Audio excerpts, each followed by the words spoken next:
Assalamualaikum warahmatullahi wabarakatuh. Selamat pagi adik-adik pembelajar.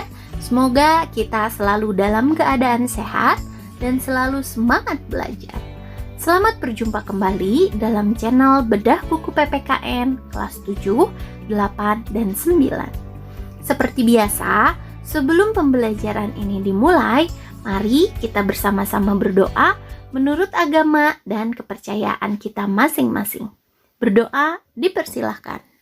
A'udzubillahi minasyaitonirrajim. Bismillahirrahmanirrahim. Rabbi zidni ilman warzuqni fahman waj'alni minas sholihin. Selesai.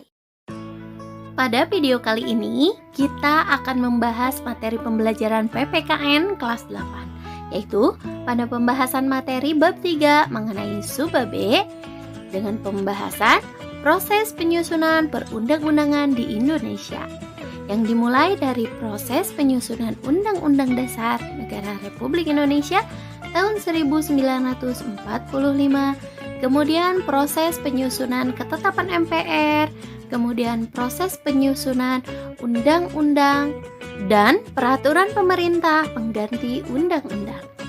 Untuk bisa mengikuti materi kali ini, silakan buka buku paket PPKN kelas 8, kurikulum 2013 revisi 2017 pada halaman 58 sampai halaman 62 ya. Baik, kita mulai saja. Materi Subabe, yaitu proses penyusunan peraturan perundang-undangan. Pada materi kali ini, yang pertama akan kita bahas adalah proses penyusunan Undang-Undang Dasar Negara Republik Indonesia tahun 1945. Undang-Undang Dasar ini merupakan hukum dasar dalam peraturan perundang-undangan yang secara historis Undang-Undang Dasar ini disusun dan dibentuk oleh Badan Penyelidik Usaha-Usaha Persiapan Kemerdekaan Indonesia atau disingkat dengan BPUPKI, tepatnya pada sidang yang kedua, yaitu pada tanggal 10 sampai 17 Juli 1945. Kemudian, Undang-Undang Dasar ini ditetapkan oleh Panitia Persiapan Kemerdekaan Indonesia atau disingkat PPKI, tepatnya ditetapkan pada tanggal 18 Agustus 1945. Undang-Undang Dasar ini pun telah mengalami perubahan atau amandemen sebanyak 4 kali, di mana perubahan atau amandemen tersebut merupakan jawaban dari tuntutan reformasi untuk melakukan perbaikan-perbaikan dalam sistem pemerintahan di Indonesia. Adapun dalam melakukan perubahan tersebut, ada beberapa kesepakatan dasar, yaitu sebagai berikut. Yang pertama, tidak boleh mengubah pembukaan Undang-Undang Dasar. Kemudian selanjutnya harus tetap mempertahankan Negara Kesatuan Republik Indonesia. Kemudian selanjutnya harus mempertegas sistem pemerintahan presidensial. Selanjutnya penjelasan Undang-Undang Dasar yang memuat hal-hal yang bersifat normatif atau memuat hukum akan dimasukkan ke dalam pasal-pasal. Kemudian selanjutnya melakukan perubahan dengan cara adendum, artinya menambah pasal perubahan tanpa menghilangkan pasal sebelumnya. Tujuan perubahan tersebut bersifat adendum, yaitu untuk kepentingan bukti sejarah. Adapun aturan mengenai tata cara perubahan Undang-Undang Dasar dicantumkan pada Undang-Undang Dasar pasal 37. Mari kita lihat bagaimana perubahan Undang-Undang Dasar menurut pasal 37 ini ya. Kalian bisa buka buku pada halaman 59. Menurut pasal 37 ayat 1 menyebutkan bahwa usul perubahan Undang-Undang Dasar diajukan oleh sekurang-kurangnya 1/3 dari jumlah anggota MPR. Kemudian bunyi pasal 37 ayat 2 menyebutkan bahwa usul perubahan pasal tersebut diajukan secara tertulis dan ditujukan dengan jelas bagian yang diusulkan untuk dirubah beserta alasannya. Dilanjutkan kepada bunyi pasal 37 ayat 3 yang menyebutkan bahwa Majelis Permusyawaratan Rakyat melakukan sidang Majelis Permusyawaratan Rakyat yang harus dihadiri sekurang-kurangnya 2/3 dari jumlah anggota MPR, kemudian dilanjutkan kepada bunyi pasal 37 ayat 4 yang berbunyi bahwa putusan untuk mengubah pasal Undang-Undang Dasar dilakukan dengan persetujuan sekurang-kurangnya 50% ditambah 1 orang anggota dari seluruh anggota MPR.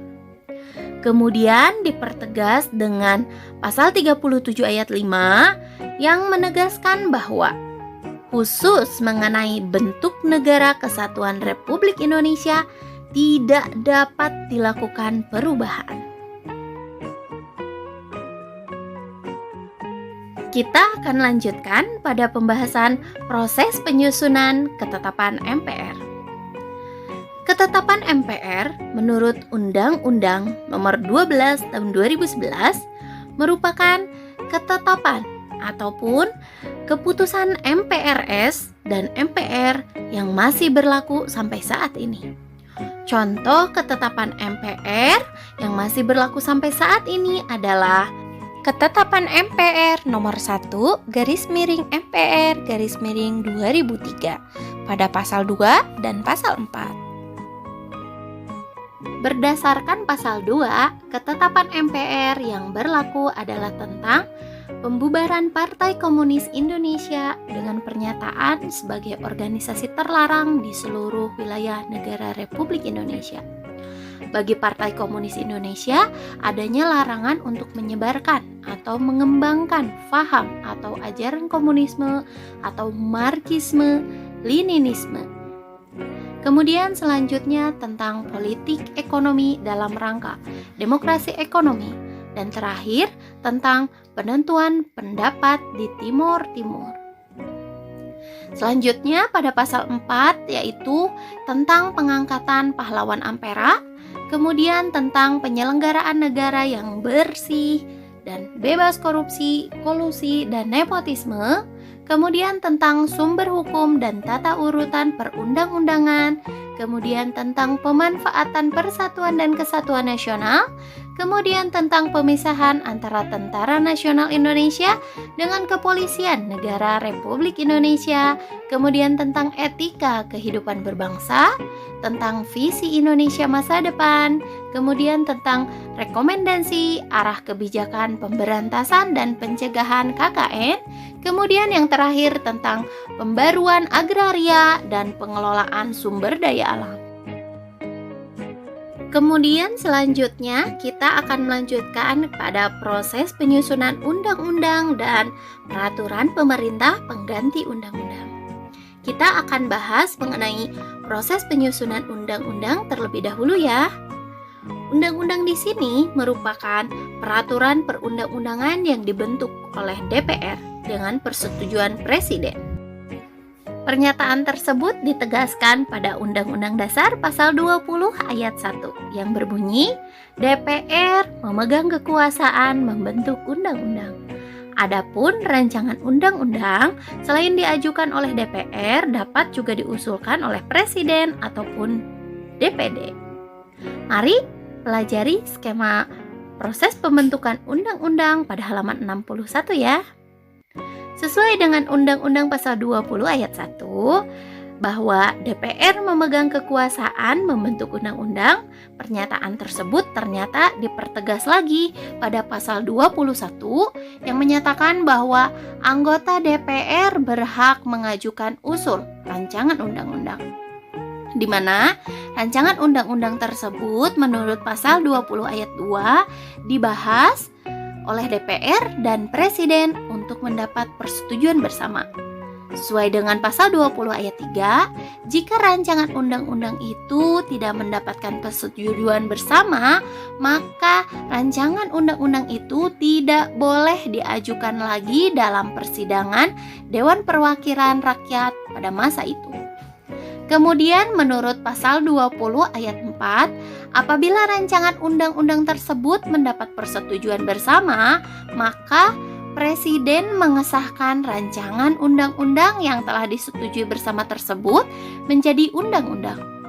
Dan pada pasal 20 ayat 5, dalam hal rancangan undang-undang yang telah disetujui bersama tersebut tidak disahkan oleh Presiden dalam waktu 30 hari semenjak rancangan undang-undang tersebut disetujui, maka rancangan undang-undang tersebut sah menjadi undang-undang dan wajib diundangkan. Begitupun dengan Presiden, sesuai dengan pasal 5 ayat 1, berhak mengajukan rancangan undang-undang. Selanjutnya kita akan lanjutkan pada proses penyusunan peraturan pemerintah pengganti undang-undang yang disingkat dengan Perpu. Perpu merupakan peraturan yang ditetapkan oleh Presiden dalam hal ikhwal kepentingan yang memaksa ataupun darurat. Perpu ini mempunyai kedudukan yang sederajat dengan undang-undang. Adapun dasar aturan mengenai Perpu diatur dalam Undang-Undang Dasar pasal 22. Pasal 22 ayat 1 yaitu berbunyi, dalam hal ikhwal kepentingan yang memaksa, Presiden berhak menetapkan peraturan pemerintah sebagai pengganti undang-undang. Kemudian ayat 2 berbunyi, peraturan pemerintah itu harus mendapat persetujuan Dewan Perwakilan Rakyat dalam persidangan yang berikutnya. Kemudian yang terakhir, ayat 3, jika tidak mendapat persetujuan, maka peraturan pemerintah itu harus dicabut. Demikianlah pembahasan materi pertemuan kali ini. Semoga pembelajaran kali ini dapat adik-adik pahami dengan baik ya. Insya Allah minggu depan kita akan melanjutkan materi selanjutnya pada pembahasan materi Suba B mengenai proses penyusunan peraturan perundang-undangan bagian 4, yaitu proses penyusunan peraturan pemerintah, kemudian bagian 5 proses penyusunan peraturan presiden, kemudian selanjutnya proses penyusunan peraturan daerah tingkat provinsi, dan terakhir proses penyusunan peraturan daerah tingkat kabupaten atau kota. Saya ucapkan terima kasih telah menonton video belajar pada kali ini. Tetap semangat belajar dan selalu jaga kesehatan. Wassalamualaikum warahmatullahi wabarakatuh.